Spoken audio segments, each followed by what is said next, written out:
Day 20, chest and back. So today I'm going to touch on a part of the back that I haven't really had a chance to talk about yet, but we're going to talk about traps. Traps are commonly called your shoulder or your neck, commonly called your neck muscles because they're most visible on your neck. When you look at somebody straight forward, you see those bumps right there next to their neck, or sometimes if they got real big ones, they go straight up half their neck. So people call them your neck muscles, but the traps are really a part of the back. The traps are not only your neck, so if you were to turn around, the traps come all the way down the center and top of your back. So you see them on your neck, but when you turn to your back, you see them come down and straight down the middle of your back, just the upper back. So it's the middle upper back. Definitely is still one of my weaker points. My back needs a lot of fine tuning. I'm gonna share a really good tip with you and good workout in this content that really helped my traps grow. Now, mine still need improvement, but this really brought the lower part of the traps out on my body. Before it was mainly only the top because I was only doing certain things a certain way, and I got advice from some people, and I started incorporating this one exercise that I'm going to share with you in this content, and I guarantee you if you get it into your rotation, you're definitely going to notice improvement in your traps. So definitely give it a try, okay? This is one of the tips I got from some of the Olympians. Ronnie Coleman, Lee Haney, those are just to name two that do them this way. They do when I say do them, I'm referring to shoulder shrugs. Shoulder shrugs are the one real true isolation exercise for traps. You get a little bit of shoulders in there too when you do them a certain way, but I'm going to explain to you how to strictly isolate the traps only. Okay, that way it just strictly hits the traps. So you're going to turn your compound movement where it's hitting shoulders and traps into strictly traps, because when you do your shrugs, you want to pinpoint the traps. You don't want to involve anything else. If you do that, these are all the workouts you'll need to do for traps. So I have 3 trap workouts that I incorporate in my exercises, and I rotate. One time I do front shrugs, one time I do front barbell shrugs, one time I do front dumbbell shrugs, and then one time I do the exercise you're going to see in my content today, behind the back barbell shrugs. That's the one that really made a difference in my trap growth. I really started to notice a lot of growth when I started doing them behind the back.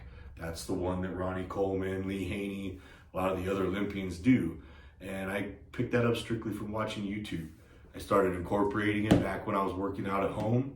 Like I said, I do one day. I have the three trap exercises that I rotate. So I'm constantly hitting it at a different angle every time.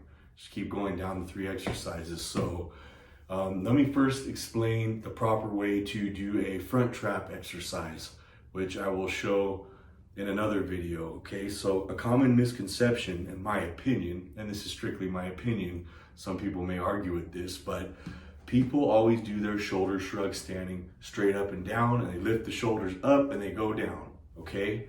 That's great if you're just trying to hit the top part of your traps and your shoulders. We're not doing shoulders, we're doing traps. So it's wasted movement. If you want to do them right, and this is one thing that I also learned from the guy that made the water spotter, Big Will from LA Fitness. I asked him, dude, how do you get the middle upper part of your back defined? Because I had the outside, I had the V-taper, but my inside was lacking. And he said, just lean forward. Just not to where you're gonna hurt your lower back, but when you do your shrugs, don't stand, straight up and down. Don't stay vertical. Lean into it just a little bit. Keep your elbows at your side and come back. Eliminating the shoulders and pinpointing the traps. So I'll show you those in another segment. I mean, I know today we're talking about the behind the back, but that's a proper way to do shrugs.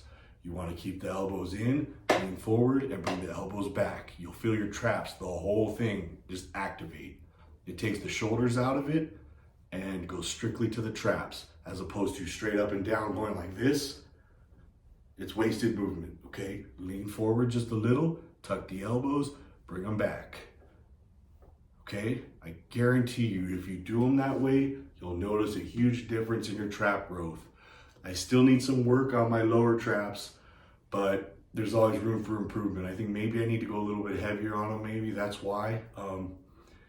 There's so many, there is other trap workouts, but I'm referring to shrugs today, okay? So in my content, you're gonna see me doing behind the back barbell shrugs, which I really think is effective for pinpointing the bottom part of the traps, if that's one of your problem areas. I definitely think it's a must on your back days, your trap workouts. I do my traps, I add them in on my back days. So I do back days consist of 4 back exercises, 4 back exercises, 1 trap exercise, which is part of the back technically, and 4 chest workouts, not including my dips and pull-ups that I do at the end of every workout. So it should be 4 and 4. So 4 back, 4 chest. That's my chest and back and chest split. But I throw shrugs in, which I don't count as a back workout. So shrugs are kind of like a bonus. So 4 and 4, 1 shrug workout. Then after, I do my dips for chest. I've explained to you that in the video in the park, the difference between a chest dip and a tricep dip. And then I do my pull-ups. Not chin-ups, but pull-ups. I do chin-ups on arm days. I always like to incorporate body weight workouts at the very end when my muscles are just completely exhausted. I whoop them down, I beat them down with some bar work. Just finish them off, annihilate them with bar work. It's the best. So you just can't take anymore. And man, I'm gonna share with you all these tips that I've learned over the years, and I promise you, if you listen to some of the things I say, at least, I don't think you have to agree on everything, but you will grow. Just for example, that tip I got from Big Will, that tip of leaning forward just a little bit and just tucking your elbows. Man, what a difference it made in my trap growth. A huge difference, all just from a little bit of advice.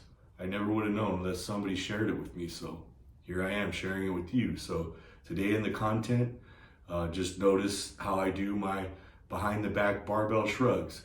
Please try and incorporate it into your workout. It's a great, great trap workout. Hope you guys enjoy this one, okay? And as always, stay strong, keep it hardcore.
Your serpentine, will you give it to me?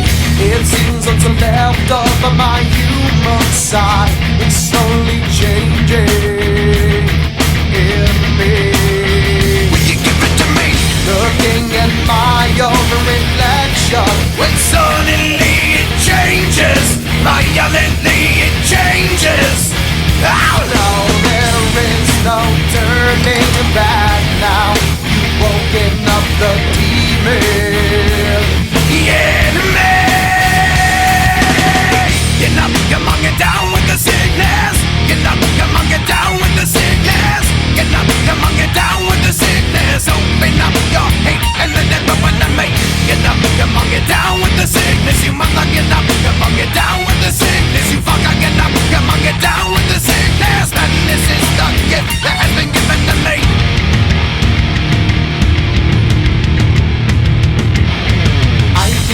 Inside you, the sickness is rising. Don't try to deny what you feel. Will you give it to me? It seems that all that was good has died and is decaying in me. Will you give it to me? It seems you're having some trouble. these changes. Good morning. Here it is, my morning meals. So we're doing Eggos today, 4 Eggos and syrup.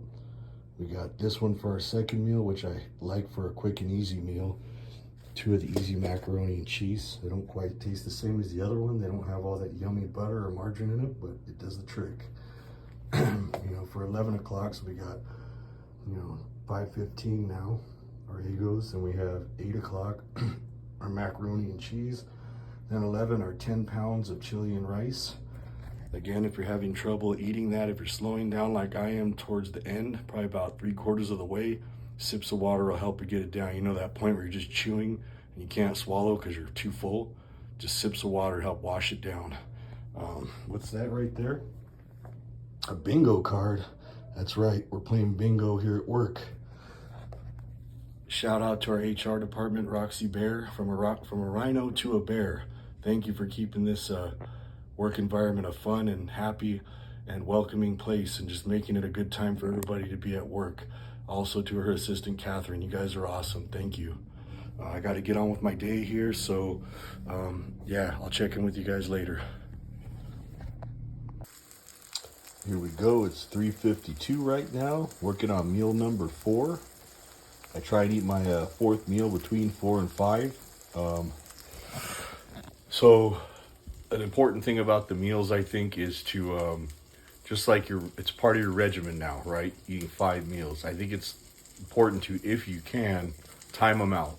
So time your meals each day, and it's going to help with the digestion. And the whole point of split meals is so your body could absorb the nutrients throughout the day, instead of just eating a bunch at once. Instead of eating 3 big meals, if you eat, let's see, I'm eating 2 big meals and 3 small ones.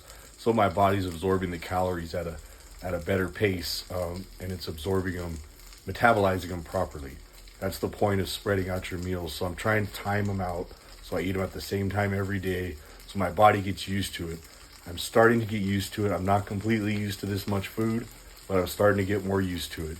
So my 4th meal is usually between 4 and 5, and my 5th meal is between 7 and 9. So that's how we eat. That's how we live. Living that busy life. Me and my wife work full time. So when you work full time and you're hitting the iron, yeah, you do what you can. You squeeze stuff in when you can. And that's just that. You have a busy life. That's life. So I'm doing it proper this time. Look at all that butter. Ooh, man, where I come from, we fry our quesadillas. No, none of that hot plate stuff like the last time. That's my wife's method. I like butter. If I'm going to do something, I'm going to do it proper. Little tapatio.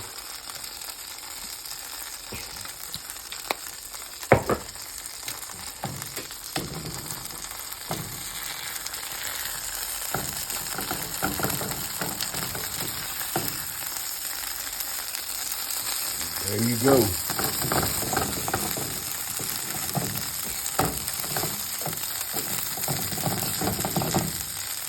So I'm going to be eating 4 of those. So this times 2, that's going to be my 4th meal. And man, it's going to taste good. Look at that. Not even butter, margarine.